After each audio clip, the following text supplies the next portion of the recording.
Nous allons commencer avec notre séance 4. Buenos días. Les recordamos, por favor, no se olviden de renombrarse.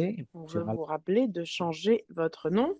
Vous mettez d'abord les 3 lettres de votre pays, ensuite votre prénom et votre nom pour qu'on puisse vous identifier. Et on vous rappelle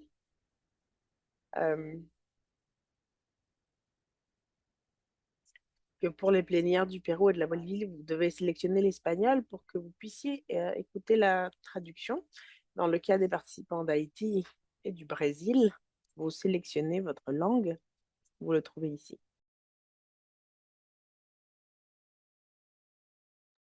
On veut vous rappeler que sur la plateforme, vous allez trouver la présentation dans vos langues, en portugais, en français et en espagnol, pour que vous puissiez la télécharger et pour que vous puissiez faire le suivi sans problème.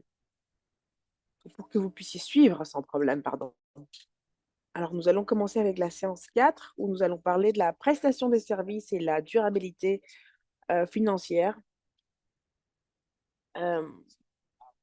connaissances et outils pour un futur durable des services d'eau, d'assainissement et d'hygiène rurale. Et nous allons donc parler de la prestation de services et la durabilité financière. Et je vous rappelle qu'avec cette séance, nous allons finir notre module 2. Nous avons déjà eu nos 3 séances et cette 4e séance va nous aider à finir avec le module 2. Parmi les objectifs de cette séance, nous allons explorer les différentes formes de prestation de services d'eau, d'assainissement et d'hygiène qui existent dans nos pays et nous allons voir certaines stratégies d'amélioration.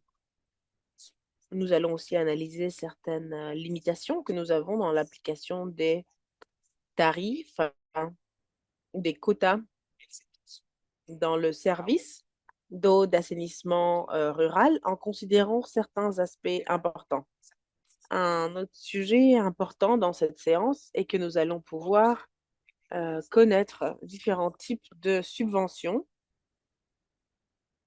Nous allons voir vers où ces subventions peuvent être utilisées, canalisées. Et nous allons voir des exemples en Colombie et au Chili où il y a des exemples intéressants. Et nous allons aussi identifier certaines stratégies novatrices, durables, qui ont été appliquées dans le domaine rural pour garantir une durabilité financière dans la prestation des services d'eau et d'assainissement.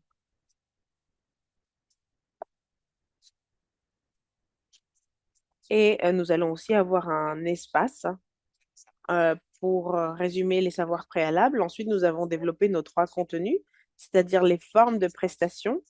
Nous allons avoir un espace pour développer un exercice de groupe très sympathique. Nous allons voir quels défis et quelles solutions nous pourrions recommander pour la prestation de ces services en eau et massivement rural. Nous allons développer le 2e sujet qui a à voir avec les tarifs, les quotas et les subventions. Et un autre sujet lié aux stratégies utilisées pour la durabilité financière dans la prestation des services. Finalement, nous allons développer un travail de groupe et nous allons avoir l'évaluation de la séance. Ici, je voudrais annoncer quelque chose. Cette séance, aussi bien que la séance 3, à la fin, a une évaluation, un exercice de renforcement. Et par rapport à la séance 3, nous avons vu certains problèmes sur la plateforme. On vous communique que nous allons développer à nouveau cet exercice de renforcement lors de la séance 3. Et la séance 3 et la plateforme va être ouverte pour cette plateforme. Pardon. Et la plateforme va être ouverte pour cette évaluation jusqu'au 2 octobre pour que vous ayez suffisamment de temps pour reprendre ou pour prendre l'évaluation à nouveau. Et nous allons développer l'évaluation de renforcement numéro 4 aussi pendant cette séance. Et finalement, nous avons la clôture. Alors maintenant, nous allons commencer. Je vais présenter l'ingénieur Jesus Vidalon, un professionnel très reconnu avec beaucoup d'expérience dans le secteur de l'eau et de l'assainissement rural. Vas-y, Jesus. Merci, Herbert. Et bonjour à tous et à toutes. Comme Herbert l'a dit, nous allons commencer avec notre séance d'aujourd'hui en parlant des formes de prestation des services d'eau et d'assainissement dans le domaine rural dans notre région. Un message fondamental ici est que nous appliquons différentes formes de prestations, mais notre objectif est de réussir de façon définitive la prestation d'eau et d'assainissement et durable dans le domaine rural, et ceci a à voir avec avoir une vision réaliste d'une vision depuis les évidences, euh, en ayant identifié les facteurs qui sont ceux qui contribuent à réussir ces résultats de durabilité, aussi voir quelles sont les interventions nécessaires pour pouvoir arriver au résultat correct. Les services d'eau et d'assainissement rural font face à de grands défis. Si ces défis sont affrontés sous différentes formes, parce qu'il n'y a pas de solution unique, mais en prenant en compte les facteurs essentiels qui vont nous garantir un résultat à succès. Dans ce cas-là, nous avons une plus grande probabilité de massifier, de multiplier les résultats positifs dans ce domaine très complexe. On continue, s'il vous plaît.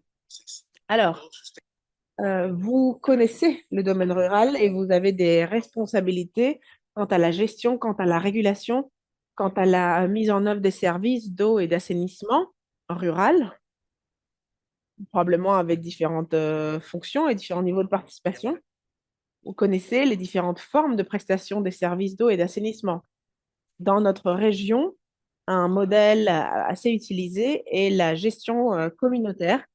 Et en effet, nous avons les comités d'eau potable et d'assainissement en Bolivie, les groupes administratifs d'eau et d'assainissement au Pérou, les comités d'eau potable, les comités de points d'eau en Haïti.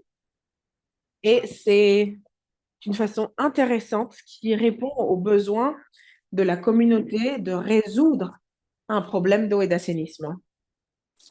Cependant, il y a aussi des limitations. Et pour cela, nous devons essayer de trouver des éléments spécifiques essentiels qui sont ceux qui doivent être ceux auxquels on doit répondre prioritairement avec la régulation, avec les interventions, avec l'assistance technique, avec l'assistance financière euh, fournie par différents niveaux de gouvernement à ces associations, à ces groupes, à ces collectifs, à ces organisations communautaires. Nous n'allons pas travailler beaucoup sur cela parce que c'est vrai, même si on considère qu'il y a différents modèles intéressants et nouveaux qui peuvent générer des résultats intéressants en gestion et prestation des services d'eau et d'assainissement rural, il est possible que dans nos pays, la gestion communautaire doit encore être renforcée jusqu'à pouvoir prouver que nous avons un schéma alternatif qui peut bien fonctionner. Donc, un des objectifs de ce travail est aussi d'être réaliste par rapport aux faiblesses et aux forces de la gestion communautaire et faire face aux facteurs essentiels pour pouvoir la promouvoir. Un autre modèle est le modèle des coopératives qui est semblable à la gestion communautaire, mais avec certaines différences. Dans les coopératives, on a des associés ou des partenaires qui doivent faire une contribution financière et qui pourraient aussi participer aux résultats euh, avec une unité de business qui peut avoir des résultats positifs. Mais bon, c'est un modèle semblable à la gestion communautaire, mais avec des défis et des difficultés similaires. Ensuite, nous avons la gestion municipale directe. Dans notre réalité, nous avons vu qu'un des sujets principaux ici est l'indépendance de la gestion municipale, la gestion des services d'eau potable et d'assainissement.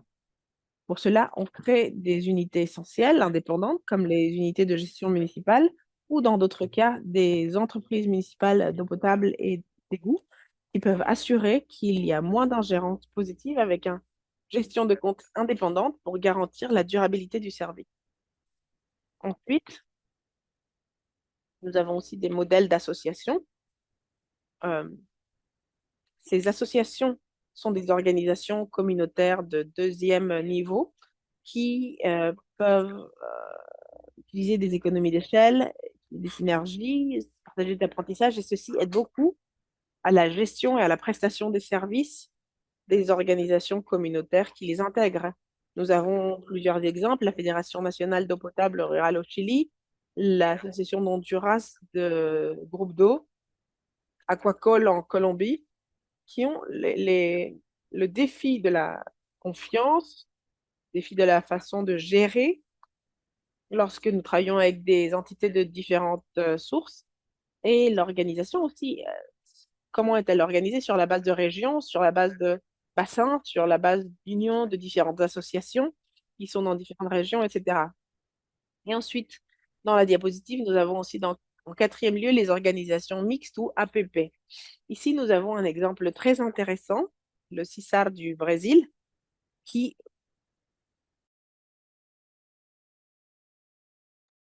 est une organisation communautaire gérée par des associations qui font partie de cette confédération. Donc, c'est un type d'association, mais le schéma est plus structuré. Cette confédération gère, mais aussi nous avons une entreprise, CEARA, qui soutient d'un point de vue financier et des régulations pour fournir un soutien à CISAR. Et donc, nous avons une organisation qui a différentes parties. CISAR, la municipalité, l'entreprise, la municipalité qui participe aussi au financement et au planning, et les organisations communautaires qui se chargent d'opérer les services, mais sous un système intégré avec le support technique et financier. En Colombie, nous avons aussi des institutions publiques et privées où des entreprises privées donnent l'opération et la maintenance avec une organisation de l'État. Donc, nous avons plusieurs formes de participation. Nous n'avons pas pu aborder toutes, mais nous allons explorer certaines lors de cette réunion. Merci. Merci. Excellent. Maintenant, nous allons vous demander, on va aller sur la plateforme. Nous allons faire une petite enquête sur les formes de prestations. Donc, vous allez sélectionner deux formes de prestations de services d'eau et d'assainissement qui sont prédominantes dans le domaine rural de votre pays.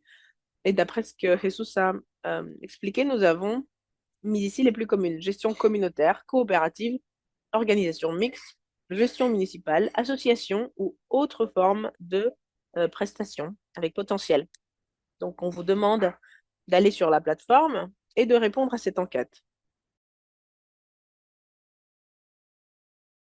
Deux formes de prestations de services qui sont prédominantes dans votre pays. Ici, nous voyons quelques résultats. En Bolivie, la gestion communautaire est prédominante. Les coopératives aussi ont une participation importante et la gestion municipale. Nous avons 6 réponses.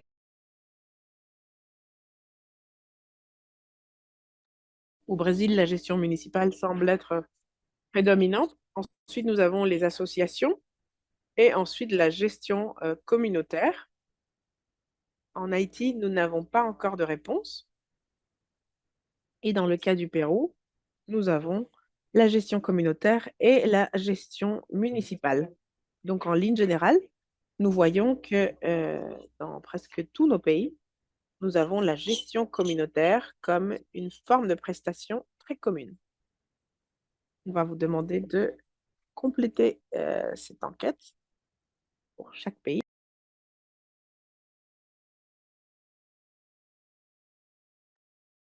Pour avoir des informations sur les formes de prestations. Alors, je vais actualiser une dernière fois.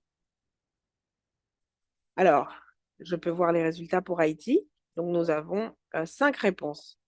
Gestion communautaire est le type prédominant et la gestion municipale. Au Brésil, la gestion municipale et la gestion communautaire sont aussi prédominantes. Au Pérou, nous avons la gestion communautaire et la gestion municipale. Et finalement, en Bolivie, la gestion communautaire est la plus prédominante. Alors, retournons à notre présentation.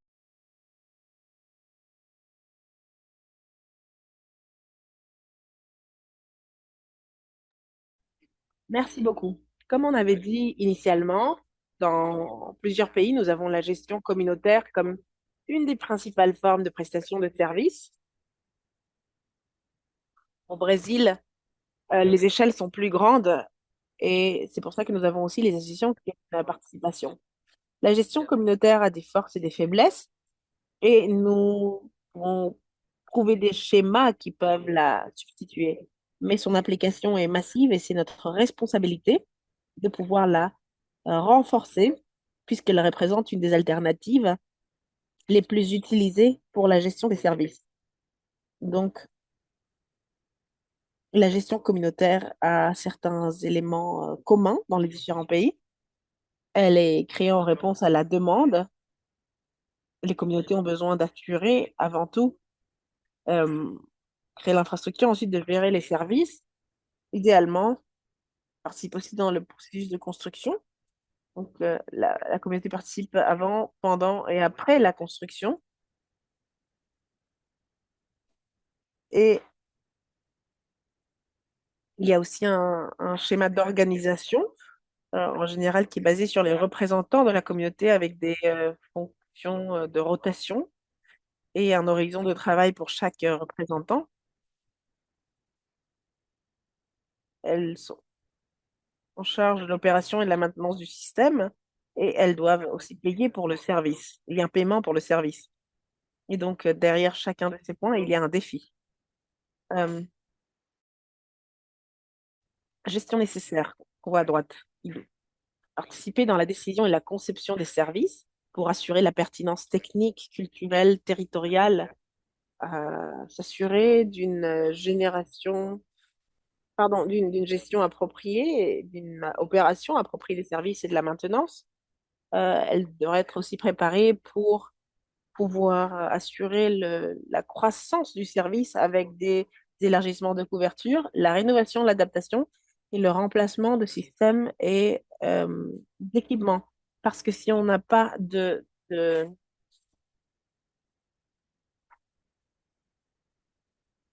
parce que sinon la prestation peut être paralysée.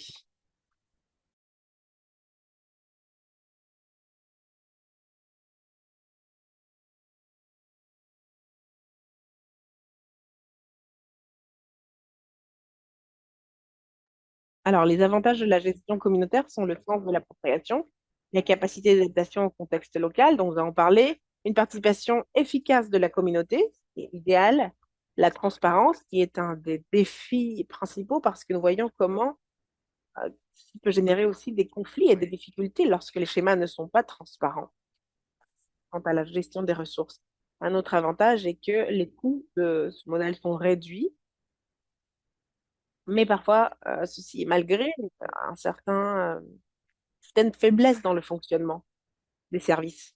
Alors, quels sont les désavantages? D'abord, l'opération et la maintenance déficientes.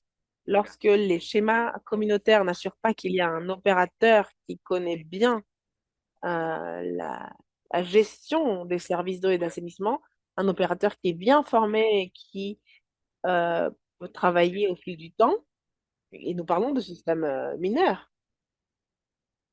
Lorsque nous parlons de systèmes un peu plus développés ou à plus grande échelle, ce, ce point est encore plus important. Il faut des opérateurs certifiés, qui soient en charge d'opérer les systèmes, qui connaissent bien le sujet, et c'est important d'assurer qu'il y ait une personne qui est bien formée et qui se maintienne au fil du temps.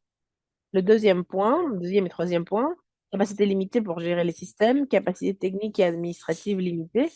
Donc, il faut que l'on trouve des schémas de renforcement de capacité efficace. Parfois, nous faisons des schémas en cascade, un niveau d'organisation forme le niveau suivant, et ainsi, la formation directe à la communauté et aux opérateurs arrive au quatrième niveau, un déploiement de formation. Ça, c'est ce dont on a besoin. L'évidence dit que pour avoir des organisations formées du point de vue technique et du point de vue administratif et de gestion, elle doit être directe. Ceux qui ont les compétences, ceux qui ont les connaissances, vers ceux qui vont exécuter les activités. Dans ce cas-ci, les opérateurs eux-mêmes et les représentants face à l'organisation. Durabilité financière, ça c'est fondamental. Ici, il s'agit d'un schéma mixte qui doit inclure ou incorporer une participation des différents niveaux de gouvernement, qui parfois privilégie l'investissement en infrastructure et qui ensuite abandonne les installations sans se soucier des ressources pour la prestation et l'opération appropriée. L'opérateur et les intrants de base. Mais bien sûr, la durabilité financière passe aussi par en apport de la communauté, des différents usagers. Comment est-ce que nous faisons face à ce défi? Comment est-ce qu'on assure qu'il y a plus de capacité de paiement? Ça, c'est une autre chose dont on va discuter. Depuis notre perspective, ceci est associé à la valorisation des services comme élément protecteur vis-à-vis des maladies, comme les piliers du développement des communautés. Et il y a différentes stratégies qu'on peut utiliser.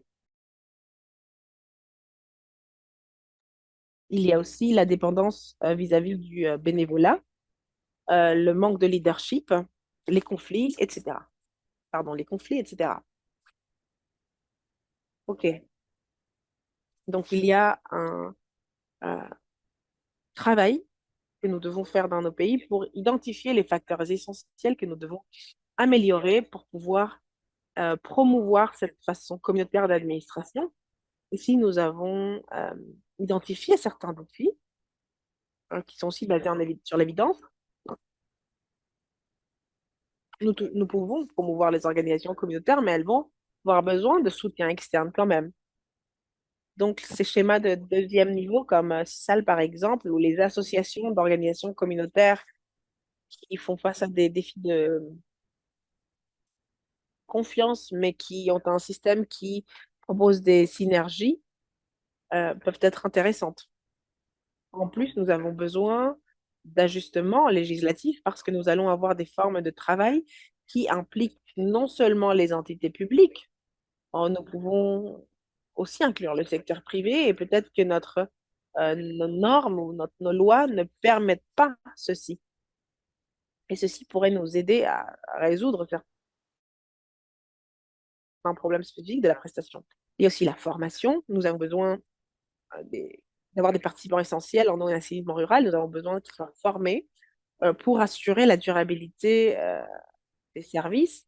Il y a aussi les associations et le soutien institutionnel pour résoudre les conflits. Donc ça, c'est une pluie d'idées, un brainstorming pour que vous puissiez identifier les facteurs, sélectionner quels sont les prioritaires et pouvoir travailler un peu sur ceci ce matin, que nous puissions faire une feuille de route. Très bien. En effet, comme Jesus est en train de le dire, nous allons réaliser un petit exercice dans nos groupes de travail. Notre objectif principal est de réfléchir et d'analyser les principaux défis de la gestion communautaire.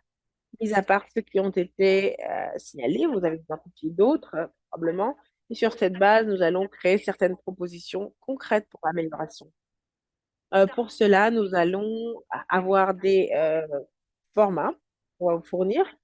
Et tout d'abord, on va identifier et prioriser les trois principaux défis dans votre pays. Quels sont les défis auxquels vous faites face par rapport à la gestion communautaire, donc d'assainissement, d'hygiène rurale dans chaque pays? Ensuite, sur ces trois priorités, vous allez préciser quelles sont les causes de ces défis de façon brève. Et puis, vous allez prioriser un seul défi et vous allez présenter une feuille de route pour ce défi. Donc, des stratégies concrètes de court terme, de 6 mois. Et une fois que vous aurez fini cet exercice, vous le téléchargez dans la partie privée de la plateforme. Et ensuite, nous retournons en plénière et une personne du groupe fait la présentation de ses résultats pendant 2 minutes. Dans la prochaine diapositive, nous avons ce premier cadre. Ici, vous avez un guide de travail. Ici, vous identifiez tout d'abord trois, vous priorisez trois défis. Un, deux, trois. Et ensuite, vous analysez brièvement quelles sont les causes.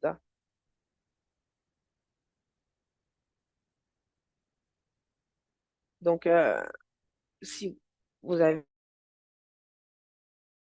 mis soutien externe, soutien financier, formation, associativisme, ou s'il y a peut-être un autre défi. Donc, tout d'abord, vous priorisez un, 2, 3, et ensuite vous approfondissez sur les causes. Et ensuite, vous passez à ce format. Si vous choisissez un défi parmi les trois défis précédents, et là, vous proposez une feuille de route, une stratégie concrète de court terme, par exemple de 6 mois, pour répondre à ces trois questions. Comment est-ce qu'on peut euh, réel... qu'est-ce qu'on peut faire à court terme? Ensuite, quelles sont les ressources nécessaires? Formation, soutien. Qu'est-ce qui est nécessaire pour réaliser les actions ou l'action identifiée? Et ensuite, quels sont les responsables de mettre en œuvre ces actions? Et qui lead, qui soutient? Quel est le rôle de chaque acteur dans ce scénario? Et on vous conseille que la stratégie soit pratique, soit adaptée à vos contextes dans les différents pays. Ensuite, vous le mettez sur la plateforme, vous le téléchargez sur la plateforme et nous allons à la séance plénière. Donc aussi, nous avons 20 minutes. Et comme Herbert nous a montré, M2C4, et dans la partie inférieure, vous pouvez trouver le guide de travail. Vous téléchargez ce guide et là, vous allez avoir les cadres à remplir et vous faites le travail. Et donc, nous avons 20 minutes. Très bien. On va être déplacé vers les groupes et on va commencer avec l'exercice.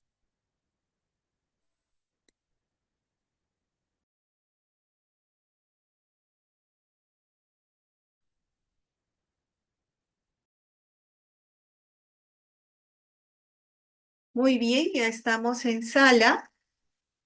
Sé que ha sido muy ajustado el tiempo, pero creo que nos da la Ok, nous sommes de posibilidad. retour. Je sais que le temps était juste, mais ceci nous a permis de réfléchir aux défis euh, que nous exige cette forme de gestion euh, sur la base des faiblesses que nous avons.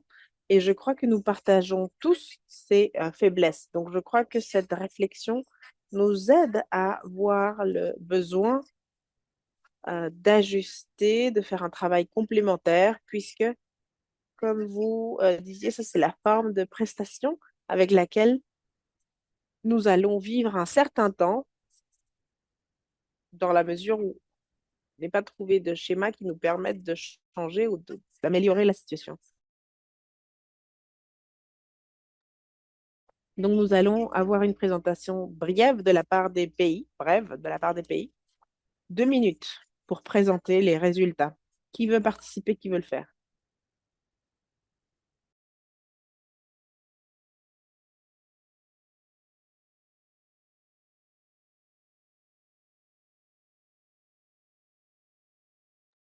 Nous sommes le groupe Bolivie 2.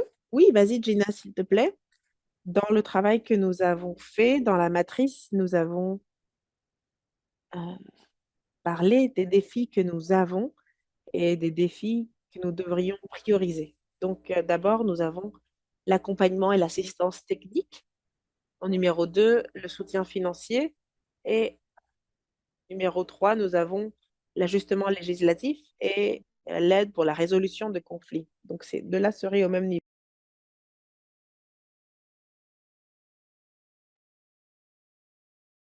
Donc, pour l'accompagnement et l'assistance technique, on a identifié le temps et le budget disponible, le manque de connaissances techniques spécialisées, l'accessibilité et le niveau de dispersion des communautés. Parfois, les communautés sont très éloignées en Bolivie et c'est difficile d'arriver aux communautés. Et c'est pour ça qu'on a des difficultés au niveau de la formation. Et il y a aussi peu d'accès à l'information dans les municipalités, dans les communautés.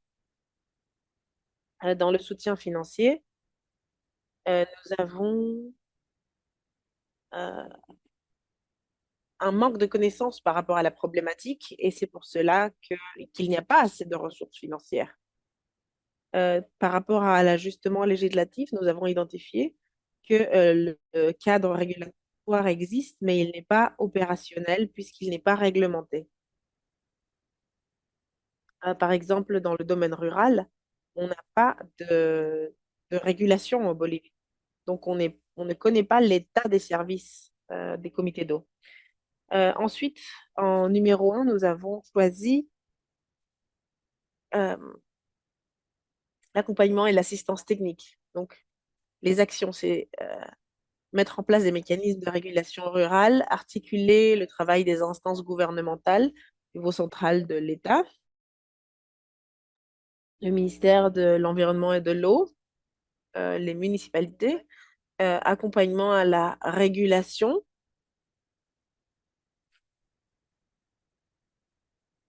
Je ne reçois plus d'audio, je ne sais pas. Ah oui, oui, oui, j'étais sous silence, désolée. Donc, je parlais de l'accompagnement à la régulation, mais nous voyons aussi que c'est important de prendre en compte les phases du projet.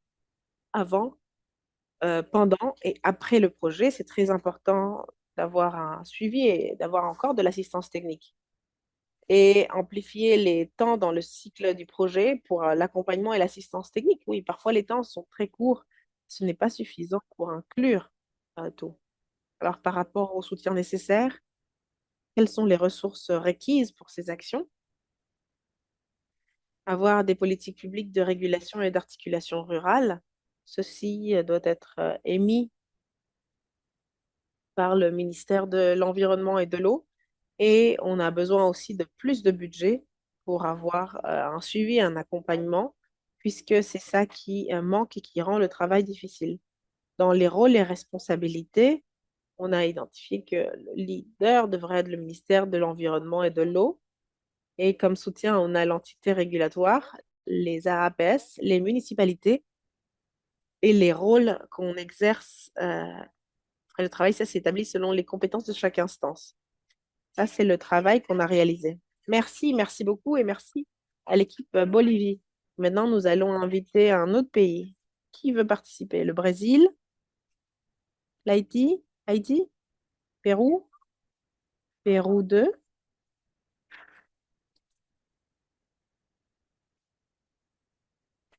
Allez-y.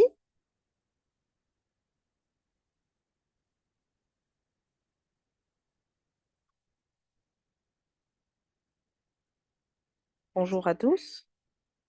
Notre travail est un petit peu accidenté, mais je vais le présenter. Alors, nous avons priorisé. Est-ce que vous m'entendez? Nous avons priorisé 4 défis. L'ajustement législatif,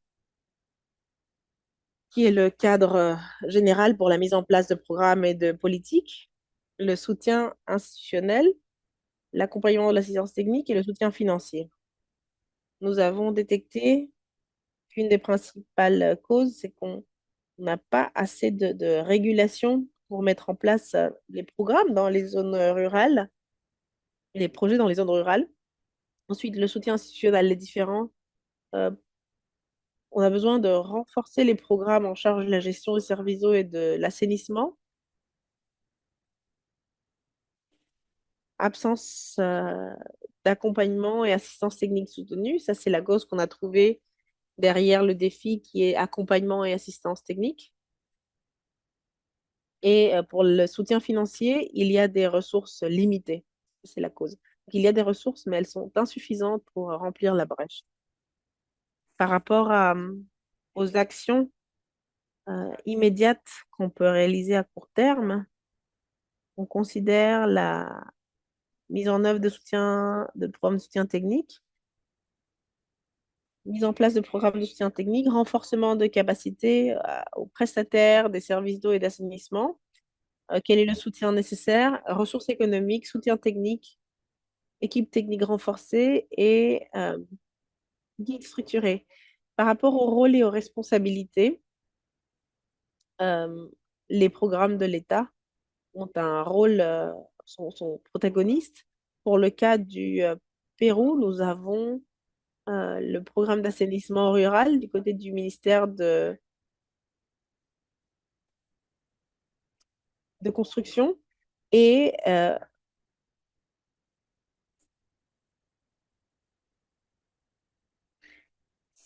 c'est du gouvernement local. Ils fournissent de l'assistance technique avec le support de bénéficiaires tels que les ADEME ou les JASS ou les prestataires de services.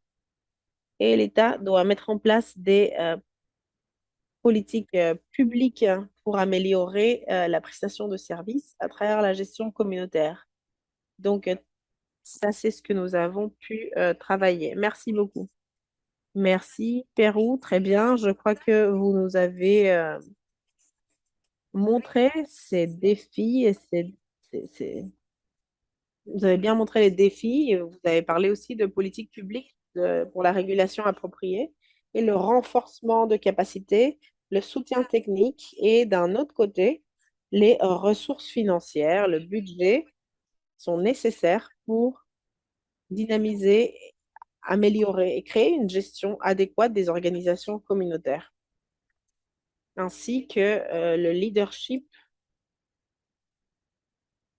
du secteur approprié, mais aussi la coordination territoriale avec les différents niveaux sous-nationaux où l'axe central au niveau local est la municipalité. Très bien. Et maintenant, nous allons continuer avec la présentation. Vas-y, Jesus. Est-ce que vous pouvez ne plus partager l'écran pour que l'on puisse partager nous?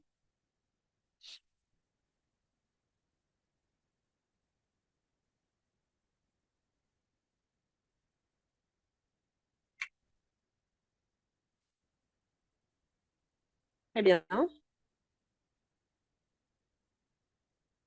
Tous les groupes n'ont pas pu présenter parce que, comme vous le savez, le temps est limité, mais nous aurons d'autres exercices pendant la séance. Donc, les autres pays seront convoqués pour les prochains exercices, pour présenter lors des prochains exercices. Alors, nous allons fermer avec ces présentations et nous allons continuer avec la séance. Nous avons excédé notre limite de temps. Donc, lors des prochains exercices, le Brésil et Haïti pourront présenter. Euh, Continue, Jesus, s'il te plaît. J'aurais aimé écouter les autres pays, mais bon, nous aurons probablement l'opportunité de les écouter après. Donc, lors de la discussion précédente, nous avons parlé d'assurer des éléments fondamentaux pour que la prestation soit appropriée. Euh, Avoir un opérateur certifié, rémunéré, qui assure l'opération et la maintenance appropriée du service en particulier. Capacité appropriée de gestion parce que nous voulons aller vers un modèle qui déplace l'emphase sur l'infrastructure, parce qu'aujourd'hui, nous avons beaucoup de projets et beaucoup d'infrastructures, mais après, il n'y a pas de durabilité, il n'y a pas de maintenance. Donc, il faut passer sur un schéma qui met l'emphase sur la prestation de services. Même au niveau de l'organisation communautaire, on peut s'améliorer et il y a des interventions très intéressantes. Il faut professionnaliser la gestion communautaire, la professionnaliser en termes de la rendre plus technique et meilleure. Ceci veut dire d'avoir un soutien ou un support structuré. Le soutien ne doit pas être aléatoire ou basé sur la demande. C'est une structure adéquate euh, qui fournit des formations, des pièces de rechange, il faut avoir un schéma articulé pour pouvoir fournir tous les éléments nécessaires.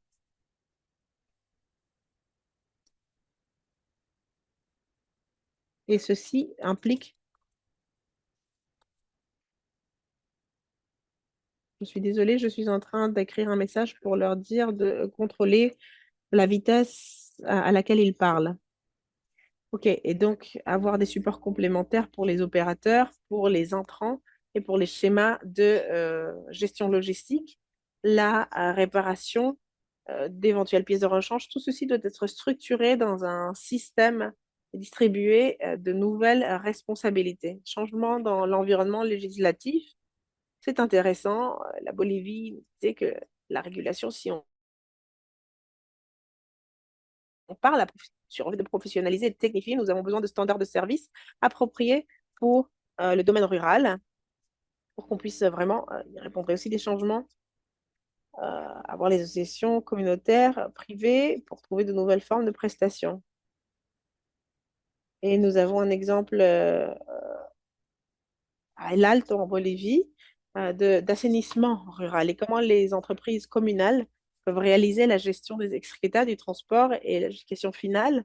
Et comme il y a de la euh, valorisation par service, nos communautés ont des difficultés en ce sens-là et euh, donc il y a des schémas qui peuvent nous aider à améliorer ceci. Et donc finalement, l'approche territoriale. Si nous planifions l'expansion des services périurbains et urbains, c'est nécessaire de penser au domaine rural et l'incorporer. Et donc, des exemples comme celui du Brésil, nous avons des entreprises qui interviennent aussi dans la prestation rurale, pas directement, mais à travers le support technique et financier pour ces groupes d'associations ou des communautés, pour assurer que la prestation rurale soit appropriée et efficace. Et donc, nous avons besoin de schémas qui puissent être massifiés, qui nous permettent d'avancer de façon importante avec des objectifs liés aux objectifs de développement durable et renforcer le schéma communautaire. Donc, vos contributions étaient très importantes et je crois qu'elles coïncident avec les idées que nous avons ici. Et donc, merci pour vos interventions.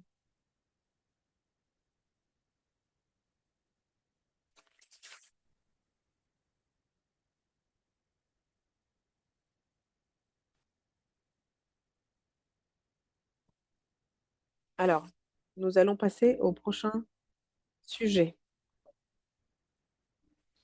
Ici, nous allons parler des tarifs, des cotisations et des subventions pour la prestation des services d'eau et d'assainissement.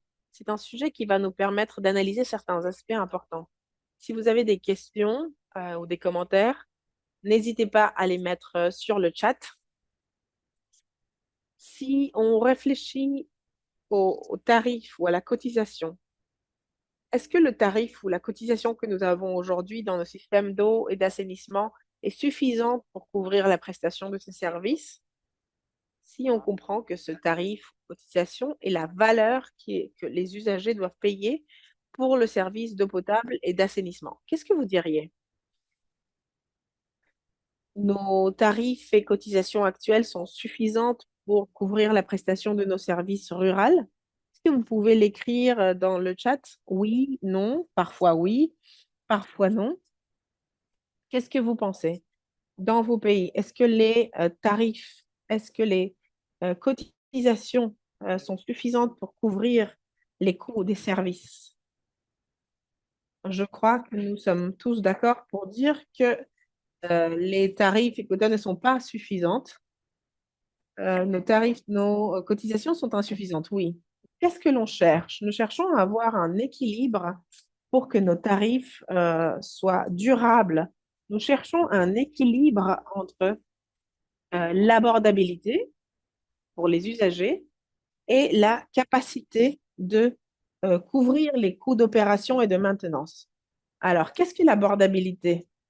C'est le fait que les personnes aient assez de ressources pour payer pour l'accès à ces services sans compromettre leur capacité de satisfaire d'autres besoins ou de couvrir d'autres besoins. Donc, chercher cet équilibre entre l'abordabilité et la capacité de couvrir les coûts d'opération et de maintenance vont nous permettre d'avoir des tarifs durables. Nous avons mentionné deux concepts, tarifs et cotisation. Et donc, nous allons essayer de comprendre ces deux mots. Alors, les tarifs parlent d'une consommation basée sur la micro-mesure et le paiement va être lié au volume d'eau consommée. Ceci nous permet de couvrir les coûts d'opération et de maintenance, qui est très habituel dans les zones urbaines, périurbaines et certaines zones rurales. Lorsqu'on parle de cotisation familiale, on parle d'un montant économique fixe indépendant de la consommation. Vous voyez, il y a une différence très intéressante entre l'un et l'autre et ils ne sont pas nécessairement liés au volume d'eau utilisé. Ceci est typique dans les communautés rurales ou dans les zones d'habitation dispersées. Mais il y a quelque chose d'important avant de parler des tarifs, avant de parler des cotisations familiales.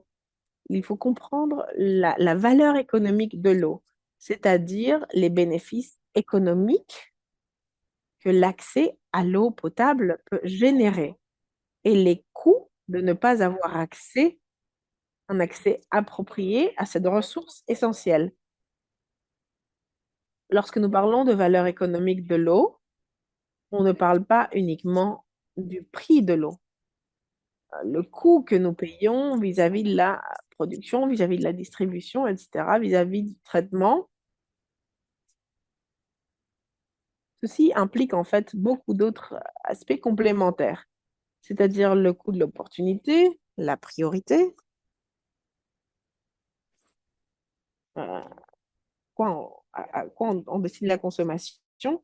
Ensuite, quelle est la valeur sociale et économique de l'eau? Ceci nous permet d'avoir plus de temps pour d'autres activités productives. La valeur du manque et de la qualité de l'eau. Si on a peu de disponibilité d'eau pour la famille, pour les usagers, ceci va créer des coûts additionnels. On va avoir des externalités liées à un bon accès à l'eau et on va avoir aussi euh, les autres externalités sont les améliorations de la qualité de vie, une plus grande équité, une réduction de la pauvreté. Et pour les situations d'urgence, la valeur de l'eau augmente et devient critique. Donc, lorsque nous parlons de la valeur économique de l'eau, on ne parle pas uniquement du prix, mais de tous ces aspects qu'on mentionne. Et comme vous l'avez tous dit dans le chat, le paiement monétaire, je veux dire ce prix d'eau, ce prix de l'eau. Alors, la question est, est-ce que ce paiement couvre les besoins pour la prestation des services? 100% de nos réponses dans le chat nous disent que non, ne couvre pas complètement les coûts générés par les activités d'administration euh, et de maintenance. Qu'est-ce qui n'est pas couvert? Toute l'opération, la maintenance, la chloration, etc. Alors, si je dis maintenance, maintenance corrective, maintenance préventive, que l'on fait souvent plusieurs fois, une fois par an. Si les améliorations comme la qualité de l'eau, plan de traitement, la chloration, non plus. Rémunération des dirigeants. Lorsqu'on parle d'organisation sociale, il y a un bénévolat, comme nous l'avons entendu dans les présentations préalables, et on ne va pas avoir de disponibilité de ressources pour faire des amplifications, des répositions dans nos systèmes, et encore moins si on pense à la conservation de l'eau. Et la question est, quelles sont les alternatives parmi nos gestions communales? Et bon, aujourd'hui, les systèmes fonctionnent avec beaucoup de limitations, mais ils fonctionnent. On va voir quelles sont les actions qui sont mises en œuvre et qui contribuent euh, au fait que cette gestion communale soit en train d'avoir lieu. Tout d'abord, le bénévolat de dirigeants dans ces comités de l'eau, dans ces associations, le travail administratif est fait de façon volontaire. Il n'y a pas un paiement. Et si on valorise ce travail, euh, il faudrait avoir un revenu pour ces personnes. Souvent, il y a des réunions, il y a des assemblées, il y a des espaces communautaires où l'inassistance génère des paiements d'amende, par exemple. Aussi, les nouvelles connexions pour les domiciles. C'est souvent un revenu qui leur permet d'avoir des actions d'opération et de maintenance minimales, puisque cette ressource, qui n'est pas peu, leur permet d'avoir un revenu additionnel et bien sûr tous les usagers, de façon organisée, travaillent dans les travaux, ou ce qu'on appelle mincas, euh, pour ce travail. Mais il y a aussi d'autres expériences intéressantes, des mécanismes de microfinance à l'intérieur de nos prestataires ruraux qui donnent des prêts aux associés. Et quelle est la garantie? C'est la connexion domiciliaire. Ils ont par exemple des événements sociaux, euh, des lotos pour rassembler des fonds qui servent pour la prestation des services.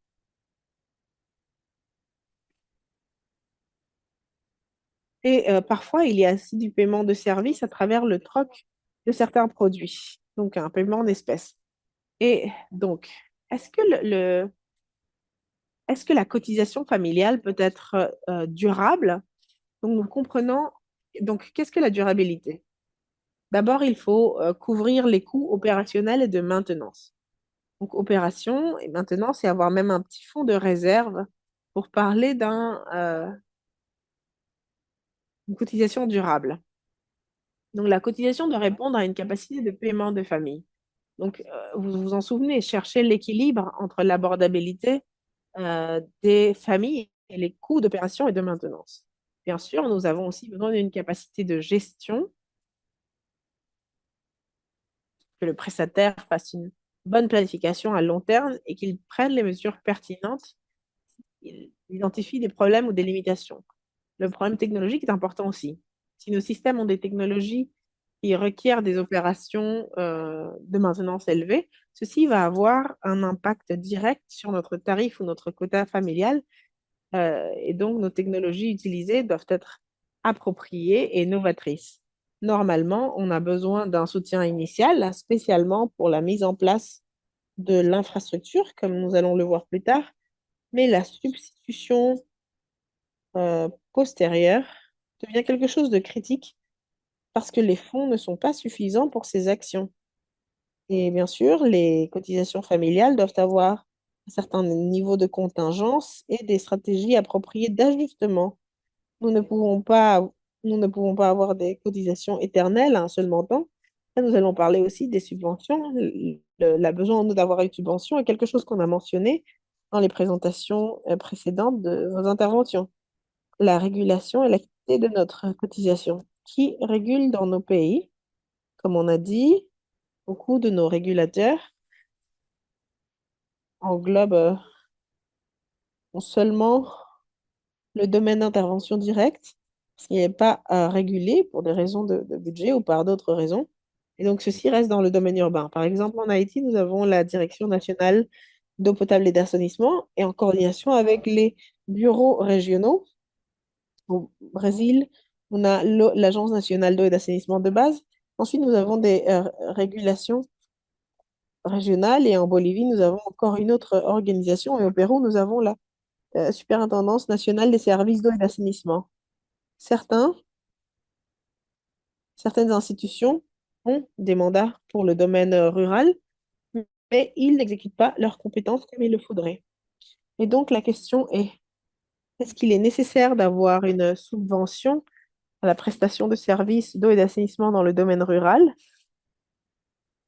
étant donné que les cotisations et les tarifs ne sont pas suffisantes? On va analyser certaines options.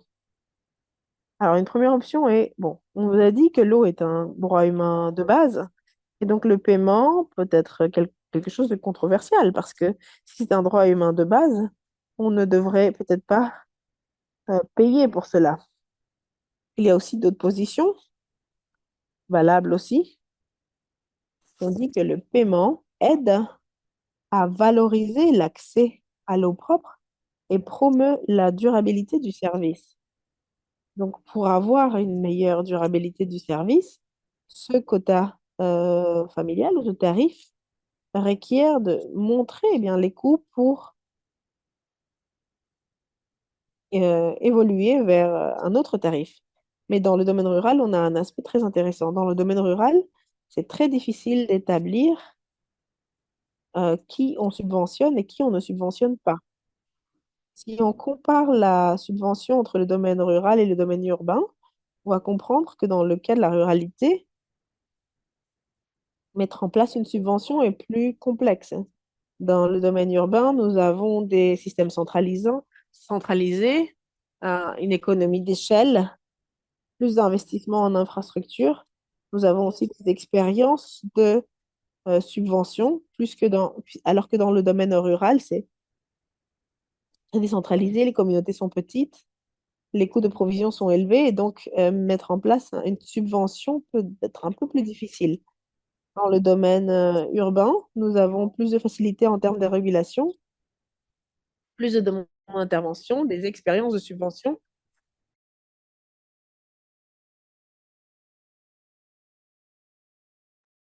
et des régulateurs qui accompagnent le processus, alors que la ruralité a une sensation d'autosuffisance en ce sens.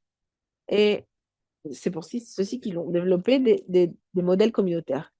Alors, quel type de subvention est-ce qu'on a? On a des subventions croisées. Les subventions impliquent que les usagers de revenus plus élevés payent des tarifs supérieurs au coût réel du service, ce qui permet de subventionner le service pour les usagers aux revenus plus bas.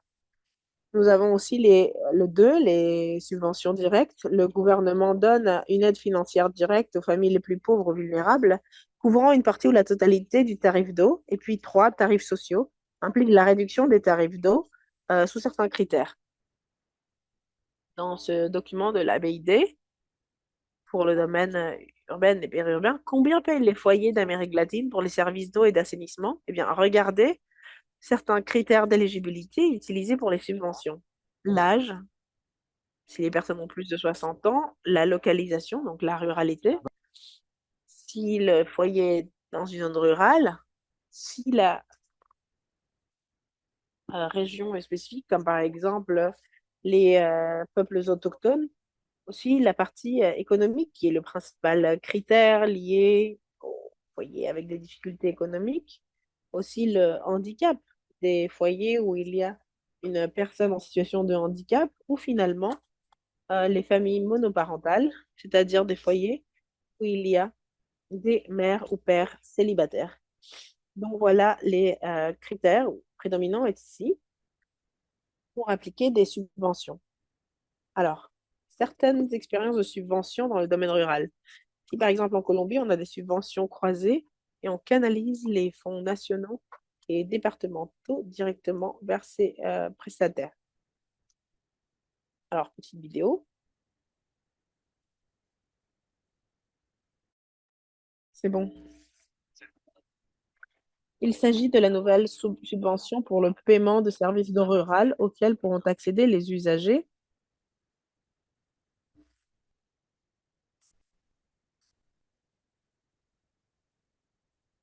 Il s'agit de la nouvelle subvention pour le paiement pour le service d'eau rurale auquel pourront accéder les usagers d'accueil du rural qui sont légalement constitués. Ici, on vous raconte d'abord la subvention d'eau en zone rurale est un soutien dirigé aux familles qui sont couvertes par les entreprises d'aqueduc légalement constituées, telles que les entités qui ne gagnent pas d'argent. Deuxième lieu, cette subvention couvre jusqu'à 12 400 pesos mensuels par souscripteur ou par foyer connecté. Mais cette valeur n'est pas donnée aux familles. C'est une réduction que le prestataire applique au tarif mensuel d'eau qui doit être payé pour ces familles. 3. Les familles qui habitent en zone rurale pourront accéder à cette subvention. Des familles qui sont euh, servies par un prestataire d'accueil qui opère dans cette zone.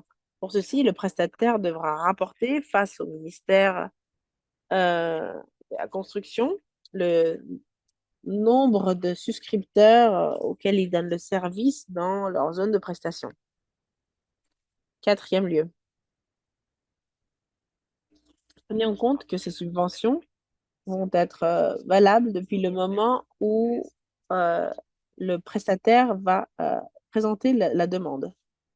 5. La réduction dans la valeur à payer pour chaque souscripteur dans la facture de service public est surveillée par la superintendance de services publics domiciliaires.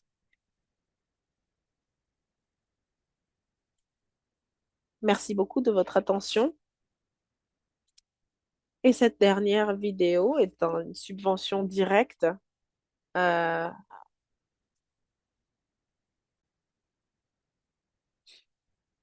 dans nos pays, nous avons des subventions. Dans nos pays CROH, nous avons des subventions. Et d'une façon ou d'une autre, euh, nous subventionnons l'infrastructure. Et dans certains, et en général, pour le domaine urbain, nous avons des subventions croisées. Et il y a un certain niveau d'exonération de paiement pour certains usagers, pour les veuves, les veufs, les personnes. Et au Brésil, nous avons aussi ce programme de tarif social d'eau qui est très intéressant. Et bien sûr, il y a une subvention pour le renforcement et la construction de capacités dans tous nos pays. La Bolivie, par exemple, a des expériences intéressantes en termes de subventions dans certaines municipalités rurales. Dans le cas d'Haïti, pour les familles rurales pauvres, hein, les coûts et les réparations, mais pas dans leur totalité. Alors, où allons-nous en termes de subvention rurale? Est-ce que nous parlons d'une subvention ou d'une incitation? C'est une subvention qui est conditionnée aux résultats. Face aux capacités de gestion que le prestataire communautaire doit avoir avec certains indicateurs. Ces indicateurs, alors regardons certaines expériences intéressantes. Donc, on doit promouvoir la micro-mesure là où il y a des conditions pour le faire. Pour sélectionner notre prestataire communautaire, il faut avoir certains indicateurs, euh, pauvreté, sensibilité, santé. Et la subvention doit être canalisée depuis les municipalités. Et bien sûr, on doit avoir une rémunération, un apport volontaire. Alors, par rapport à la temporalité, ça peut durer 2 ou 3 ans. Et on va subventionner l'administration, l'opération, la maintenance des systèmes. Une autre alternative, c'est de pratiquer la subvention selon une consommation de base définie en mètres cubes pour appliquer la subvention. Il y a aussi, c'est important aussi d'inciter une culture de la valorisation économique de l'eau et de la consommation rationnelle. Et il y a aussi le renforcement de capacités avec une vision entrepreneuriale. Et finalement, nous allons voir certaines stratégies novatrices pour la durabilité financière, la prestation de services. Et ces stratégies doivent avoir certains attributs, doivent être adaptables, accessibles, durables, inclusives. Elles doivent avoir des technologies appropriées, un coût approprié, être collaboratives, à encourager des formations réflexives et bien sûr encourager la participation, surtout communautaire. Quelles sont les stratégies que nous allons partager avec vous? Regardez ces stratégies très intéressantes. L'exercice que nous allons développer à la fin, on va vous demander que dans ces stratégies ou d'autres, sélectionnez quelle est la plus appropriée. Contrat par résultat, mesurement avant le paiement, paiement pour services environnementaux, tarifs dynamiques flexibles, système de paiement mobile, éducation et sensibilisation financière ou autre. Ceci est intéressant pour pouvoir les connaître. Alors, tout d'abord, le contrat par résultat. Qu'est-ce que le contrat par résultat? C'est un accord où le paiement du fournisseur, il y a un contrat avec un fournisseur local spécialisé, ce paiement est conditionné au paiement de certains indicateurs de performance. Euh, Par exemple, des avantages intéressants, c'est d'avoir un service continu, le risque qui est transféré au fournisseur, mais il y a aussi des avantages, comment on mesure ces résultats. Et bien sûr, il faut voir si ces contrats sont très complexes à implémenter ou à mettre en œuvre. Nous avons cette initiative Uptime, par exemple, qui lie ce financement non remboursables à des résultats pour le service d'eau potable. Et dans le cas de cette expérience, ils utilisent trois mesures. Point d'eau fiable. Ces points doivent fonctionner euh, aussi longtemps que possible. Ils doivent être accessibles pour la population rurale. Un autre critère, c'est que le paiement va être conditionné au volume d'eau. Cette production va être mesurée. Et euh, les revenus locaux. Maintenant, en Afrique, cette expérience est autour de 5 millions et ils estiment que pour 2030, ils vont avoir presque 100 millions d'usagers ruraux qui mettent en œuvre cette stratégie. La subvention qu'ils ont est 1 dollar par personne par an parce que ces revenus locaux couvrent 30% du coût de ces tarifs. Une autre stratégie financière qui est très intéressante est celle-ci, qui est en train d'être appliquée pour le domaine urbain, c'est la micro-mesure prépaiement. Elle combine la technologie de mesure avec un paiement anticipé. Elle permet que les usagers puissent gérer encore mieux leur consommation. Quels sont les avantages que nous allons trouver ici? Les usagers gèrent leur consommation, ils utilisent mieux la ressource et il y a aussi certains désavantages, comme par exemple l'investissement initial qui peut être un peu coûteux et bien sûr éviter que les plus pauvres soient exclus. Quelles expériences de micro-mesures est-ce que nous avons?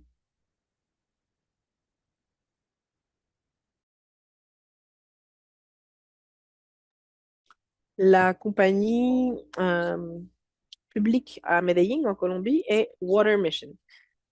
Ce sont des micro-appareils de mesure qui sont rechargeables si l'usager peut charger la quantité d'eau qu'ils vont consommer et ceci permet aux usagers de monitorer ou de faire un suivi de leur consommation à travers d'appareils, d'applications et ceci promeut une utilisation efficace de la ressource. Autre stratégie, c'est le paiement par services environnementaux. Dans la séance précédente, nous avons déjà parlé un petit peu de cela et cette stratégie encourage les communautés rurales à conserver les sources d'eau contre le paiement d'un bénéfice. Donc, euh, ceci peut devenir une importante source de revenus qui encourage aussi une collaboration avec différents acteurs, mais le défi est comment est-ce qu'on mesure, comment est-ce qu'on fait le suivi, comment est-ce qu'on garantit une distribution de paiements appropriée. Et comment est-ce que ces paiements par services environnementaux sont liés à la diminution des tarifs d'eau? Si je protège les sources, je vais avoir moins d'investissement en infrastructure, l'eau va arriver en plus grande quantité, en meilleure qualité, je vais investir moins en traitement, je vais réduire les coûts associés et mon tarif va me permettre d'augmenter des mécanismes de compensation qui, sur le long terme, vont diminuer mon tarif d'eau. Une quatrième stratégie très intéressante sont les tarifs dynamiques et flexibles. Cette stratégie permet d'ajuster ces tarifs à la stationnalité ou à la consommation, permettant que selon l'époque, selon le contexte de mes usagers, je peux avoir des paiements dynamiques et flexibles. Donc, l'avantage de ces stratégies, c'est qu'elle va me permettre de réduire les consommations aux demandes ou de manque parce que l'accès à l'eau va coûter beaucoup plus et les usagers vont avoir, selon leur contexte, la flexibilité de choisir certains plans qui s'ajustent mieux, certains forfaits qui s'ajustent mieux à leur consommation. Ceci peut être complexe et coûteux. Avoir des tarifs flexibles et dynamiques pendant l'année peut être un peu difficile à comprendre du côté de certains usagers. Et si on regarde certaines stratégies intéressantes qu'on a utilisées par rapport à ces stratégies financières, le tarif est en fonction de la consommation à partir de un certain nombre de mètres cubes, on va avoir une consommation différente ou un prix différent ou un tarif en fonction de l'ajustement. Donc, lui, par exemple, on a plus d'eau, là, mon tarif va être moindre. Et en période de sécheresse, je n'ai pas assez d'eau et donc mon tarif est plus élevé. Il va me permettre d'avoir un meilleur ajustement dans ma consommation. Les tarifs basés sur la capacité de paiement que l'usager a. Et donner des incitations ou des bons si on voit des activités de conservation, de bonne utilisation de l'eau ou des tarifs basés sur la qualité du service. Si j'ai un tarif plat, fixe, mais euh, je n'ai pas les mêmes heures entre un usager dans la partie haute et dans la partie basse, eh bien ce tarif peut être différencié, peut être dynamique et peut être approprié.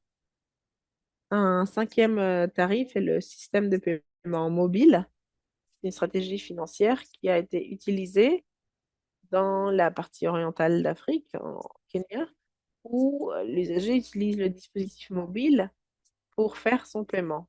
Ceci améliore l'accessibilité, l'efficience, facilite le processus de paiement.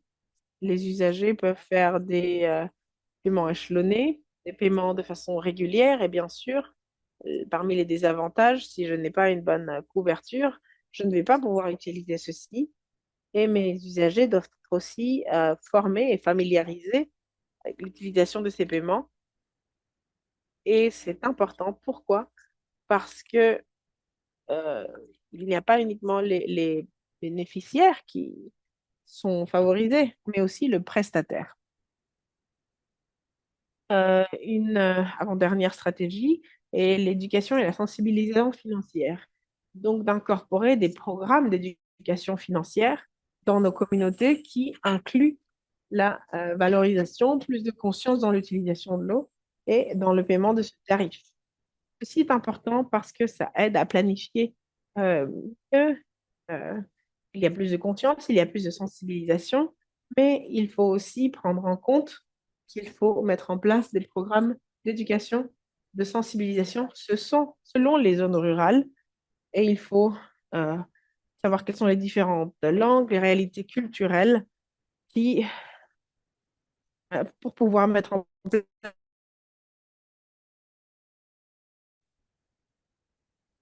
Il y a cette initiative, Laços de Agua, qui utilise des stratégies d'art social où l'art et la participation communautaire sont présentes et permettent de transformer des attitudes, des comportements liés à l'eau. Il y a une proposition intéressante au Pérou. Je crois qu'elle n'a pas encore été mise en œuvre pour encourager, motiver, sensibiliser, augmenter la valeur de l'eau, la valorisation de l'eau. Donc, on utilise des tests in situ de contamination de pollution fécale pour que les familles prennent conscience de la qualité de l'eau. Et pour ceci, on utilise des méthodes sélectives et différentielles qui sont ajoutées aux échantillons collectés d'eau et on utilise des petites lampes portables et des changements de couleur pour déterminer si l'eau que ces communautés consomment est apte pour la consommation humaine. Si elle n'a pas de présence de coliformes, donc c'est des tests in situ d'absence ou de présence. Ensuite, on a la collecte d'échantillons, la mise en œuvre de tests de terrain, la communication et finalement les engagements dans les communautés pour augmenter la valeur de l'eau et encourager le paiement.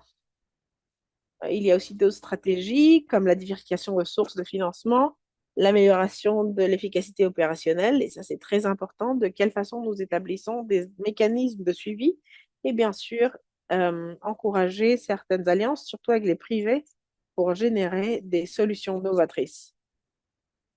En somme, ce qui est important dans toutes ces stratégies, c'est de changer cette vision dans laquelle je fournis l'infrastructure,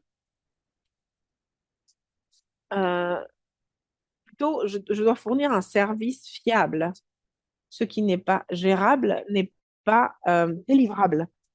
Et donc maintenant, on passe à notre travail de groupe. Dans ce travail de groupe, nous allons avoir ce contexte. C'est un contexte dans lequel nous allons... Ça, c'est un contexte dans lequel nous avons une organisation communautaire, un prestataire appelé la source. Ce prestataire fournit le service pour 100 familles. Le revenu mensuel de collection des tarifs familial est de $200, mais le coût d'opération et de maintenance est de $250. Donc, il est plus élevé. Donc, l'opération et la maintenance requièrent plus d'argent que ce qui est collecté mensuellement. Le niveau de non-paiement est de presque 40% et il y a un faible niveau de participation communautaire. Voilà le contexte de notre exercice, un prestataire rural dans lequel le tarif ou la cotisation a certaines déficiences en termes d'équilibre. Alors, qu'est-ce qu'on vous demande de faire? Proposer 2 actions orientées à améliorer la durabilité financière. On vous a montré des stratégies de durabilité, n'est-ce pas? Contrat par résultat, pré-mesure. Nous avons parlé d'une série de stratégies il y a un moment.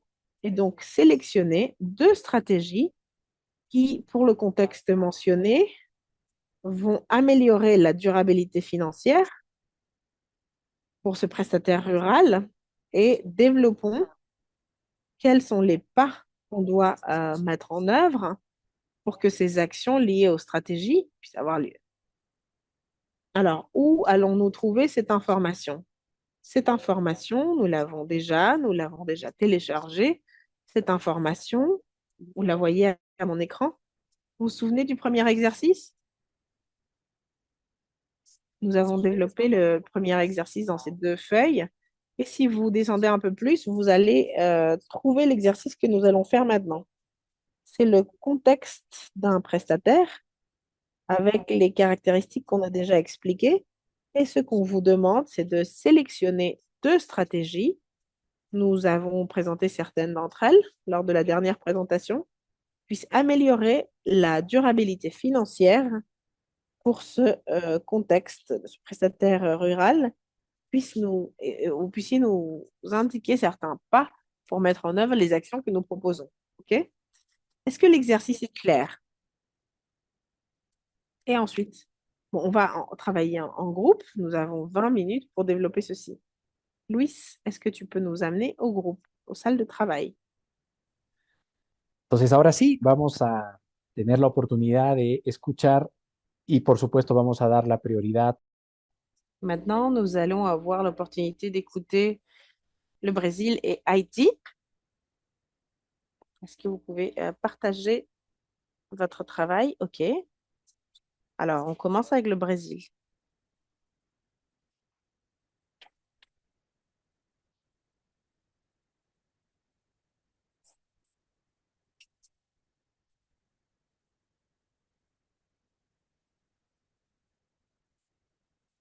Il n'y a pas de son.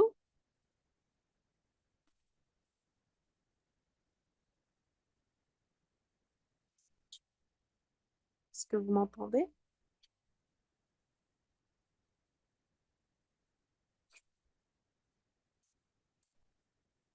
Ce sont 2 groupes.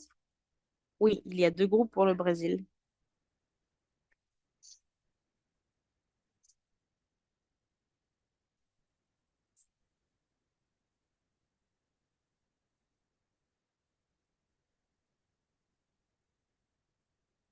Alors, la discussion était très rapide, mais les suggestions étaient ces 2 actions. Sensibilisation de la communauté à travers des œuvres structurantes et la promotion d'opportunités d'emploi pour avoir des revenus.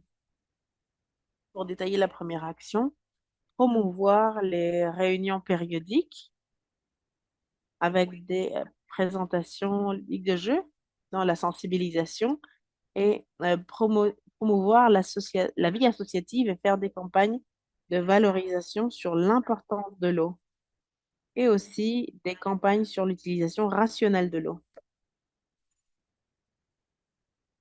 Par rapport aux opportunités, incentiver ou promouvoir la mise en place de production dans les parties arrière des maisons où on peut cultiver différentes plantes, promouvoir l'agriculture familiale, mettre en place des systèmes de réutilisation de l'eau dans ce contexte en utilisant la partie arrière des maisons. Voilà ce que nous avons pu faire dans ce travail. Merci beaucoup. Excellent. Merci, Carlos. Merci beaucoup. Deux stratégies très intéressantes. L'entrepreneuriat au niveau familial et la sensibilisation qui est très importante comme une stratégie financière. Très bien. Merci beaucoup, Carlos. Quelqu'un d'Haïti, peut-être? Oui, oui, oui, oui. Parfait. Allez-y, s'il vous Ok, plaît. d'accord. Est-ce que, Carlos, tu peux cesser de partager l'écran, Carlos? Ok, parfait. Ok. Bonsoir à tous. Je ne sais pas si tout le monde voit l'écran. D'accord, merci. Donc, tout d'abord, euh, nous avons essayé de penser surtout sur les actions. Donc, nous avons pensé que avant de proposer les deux actions, pour améliorer la viabilité financière de la communauté, nous avons pensé à deux choses en priorité. Tout d'abord, c'est la réduction des coûts mensuels d'exploitation et de maintenance. Donc, pour faire cette réduction, nous avons deux propositions. C'est soit investir dans des logiciels pour des facturations au lieu de faire des facturations à la main, mais essayer d'avoir une facturation automatique et aussi de remplacer l'utilisation des énergies fossiles par des énergies photovoltaïques. Parce que pour réduire les coûts d'exploitation, par exemple le carburant ou bien les coûts d'électricité, si nous remplaçons nos pompes par des pompes photovoltaïques, c'est sûr qu'on aura un impact sur des coûts récurrents. Ça, c'est la première proposition. La deuxième proposition pour réduire le pourcentage des retards, parce que c'est d'offrir plus de flexibilité dans le paiement des factures. Donc, dans l'hypothèse qu'on a un bureau qui fonctionne de 8 heures ou bien de 9 heures à 4 heures, donc c'est d'offrir aux utilisateurs la possibilité de payer, de faire un paiement mobile. Donc, c'est l'opportunité d'avoir accès 24 heures sur 24 ou 7 jours sur 7 pour pouvoir payer les factures. Ensuite, d'avoir le recouvrement à domicile. Donc, tout ceci, c'est de faciliter c'est pour augmenter le taux de recouvrement. Donc, avec le paiement mobile, on ne va plus avoir des factures à la main. Donc, c'est utiliser la technologie pour avoir des factures électroniques et l'usager a la possibilité de payer via son téléphone portable. Ça, c'est la première chose. Ensuite, dans le cas où les personnes ne peuvent pas se déplacer, c'est-à-dire que le bureau, le gestionnaire va faire du porte-à-porte pour faire un recouvrement à domicile. Et finalement, on pense aussi peut-être que le tarif utilisé est trop élevé. Donc, dans le cas où on aura une incidence sur les coûts mensuels d'exploitation et de maintenance, on va penser à réduire le tarif. Donc, automatiquement, si nous adoptons un tarif moins élevé, on va augmenter le taux de recouvrement et ce sera une conséquence directe de la réduction des coûts mensuels d'exploitation et de maintenance qui seront diminués.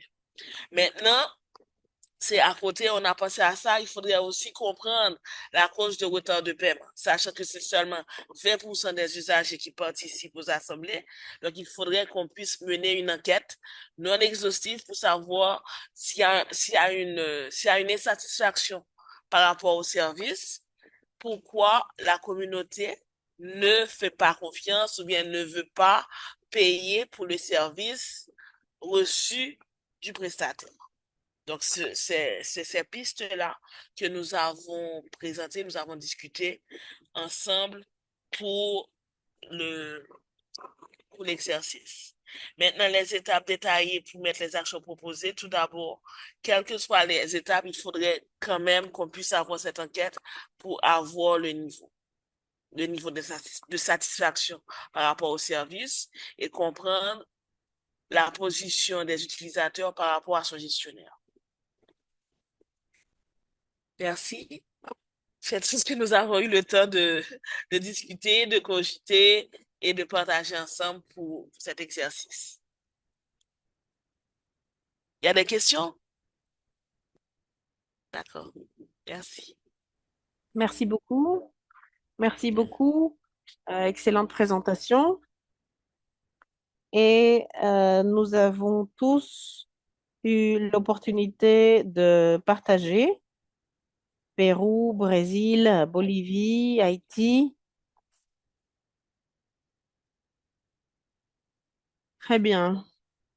Et maintenant, nous allons nous avons fini avec notre séance, donc nous n'allons plus partager l'écran. Et nous sommes sur la dernière partie. Nous allons donner. Alors, vous nous dites si nous sommes en train de voir vos. Vous voyez mon écran? Si, oui, oui. Alors, voici les sujets que nous avons abordés aujourd'hui, les formes de prestations. Nous avons vu aussi les tarifs, les utilisations pour les services d'eau. Nous avons vu aussi des expériences de subvention directes, croisées, des expériences intéressantes comme celle du Chili, de la Colombie. Et nous avons vu certaines stratégies novatrices intéressantes qui soutiennent la durabilité financière. Et maintenant, nous devons finir avec un exercice de renforcement. L'exercice de renforcement comporte 5 questions. Euh, Vous allez trouver ceci dans la plateforme et nous avons 10 minutes pour finir. Et euh, écoutez bien les indications finales pour que nous passions à l'exercice de renforcement et à l'enquête finale. La prochaine semaine, nous n'avons pas de séance. La semaine prochaine, nous n'avons pas de séance. Par rapport à l'exercice de renforcement de la séance 3, vous savez, on a eu quelques inconvénients sur la plateforme. Et donc, on va vous demander d'accéder à nouveau à cet exercice de renforcement et il sera disponible jusqu'au mercredi 2 octobre. Ce sont 5 questions, c'est très simple, vous allez pouvoir le réaliser. Et bien sûr, on se voit mercredi 9 octobre à la même heure, l'heure à laquelle nous nous retrouvons d'habitude. Alors, on part à notre plateforme et pour finir, vous devez vous devez réaliser 2 actions. Alors, la première action, il faut passer l'examen de renforcement que vous allez trouver sur la plateforme. Vous allez sur la partie examen ou quiz. Vous allez sur le module 2, séance 4. Vous le voyez. Et vous allez à la fin. Et là, vous allez trouver les questions. Il faut cliquer dessus et vous allez trouver les questions. Et on va aussi vous demander de remplir l'enquête de satisfaction de la séance. Louis, est-ce que tu peux, s'il te plaît, activer cela? Est-ce que tu peux activer le module 2, la séance 4? C'est actif. OK. Donc, vous cliquez là-dessus et ça vous mène à la partie finale. Vous allez trouver en espagnol, en portugais, en français. OK, donc, vous avez l'espagnol. Ce sont 5 questions très simples. Vous allez les identifier. Vous allez sélectionner la réponse que vous trouvez pertinente et vous allez l'envoyer. Et en espagnol, en français et en portugais. Alors, ce sont 5 questions très simples. Et je répète, jusqu'à mercredi 2 octobre, vous allez pouvoir compléter l'exercice de renforcement de la séance 3. Aujourd'hui, vous devez finir l'exercice de renforcement de la séance 4. Et nous avons eu quelques problèmes avec la plateforme que nous avons identifiée lors de la précédente séance. Donc, vous allez avoir jusqu'à mercredi 2 octobre. Et n'oubliez pas de remplir l'enquête de satisfaction de la séance en cliquant sur Survey et on attend le chargement de la plateforme et nous allons avoir accès à ceci.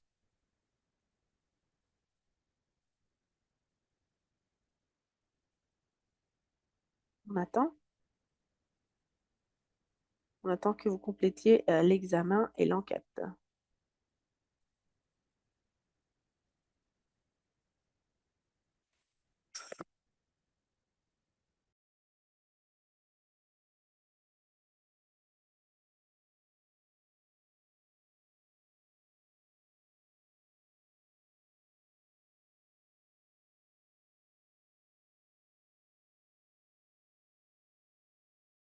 Lorsque vous aurez complété votre exercice de renforcement et votre enquête, vous pouvez partir de la séance.